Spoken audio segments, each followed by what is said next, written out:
So ఇప్పుడు ఇద్దరు మిత్రులు తీసుకుందాం సార్. ఇండస్ట్రీలో మీ ఇద్దరు మిత్రులు అంటే ఫస్ట్ టాప్లో వచ్చే ఇద్దరు మిత్రులు ఎవరు? శ్రీహరి నెంబర్ 1.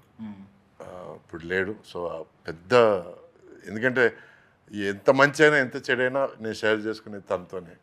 ఈరోజు నాకు ఒక చెయ్యి లేదన్న ఫీలింగ్ ఉంది. ఇది కాకుండా అన్నయ్య చిరంజీవి గారు, ఏ మంచి జరిగినా కూడా ఆయన దగ్గరికి వెళ్ళాను, నేను ఇలా అయింది, మంచి జరిగిందని చెప్తాను. బట్ కష్టం ఇప్పటివరకు షేర్ చేసుకోలేదు ఆయనతో. ఎప్పుడో ఒకసారి షేర్ చేసుకున్నాను. ఆయన నిజంగా స్పందించారు. అలా స్పందిస్తారని నేను అనుకోలేదు. సో జీవితాంతా నేను రుణపడి ఉంటాను. ఇది కాకుండా నాకు చాలా జెన్యున్గా అనిపించేది ఇద్దరు, శ్రీకాంత్ అండ్ ఉత్తేజ్, వీళ్ళిద్దరు నాకు. So next సూరిగాడు.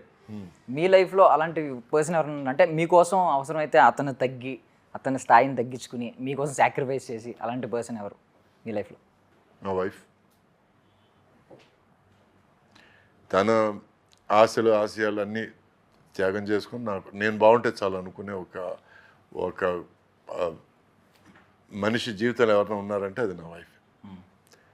మిగతా వాళ్ళందరూ వాళ్ళ గురించి వాళ్ళు ఆలోచించుకున్నారు, తప్పలేదు. అది ఐ రెస్పెక్ట్ దట్. బట్ నా కోసం లైఫ్ మలుచుకొని, లేకపోతే త్యాగం చేసుకొని, లేకపోతే మోల్డ్ చేసుకొని, నువ్వు బాగుంటే నేను బాగుంటాను అనుకున్నది తనొక్కటే.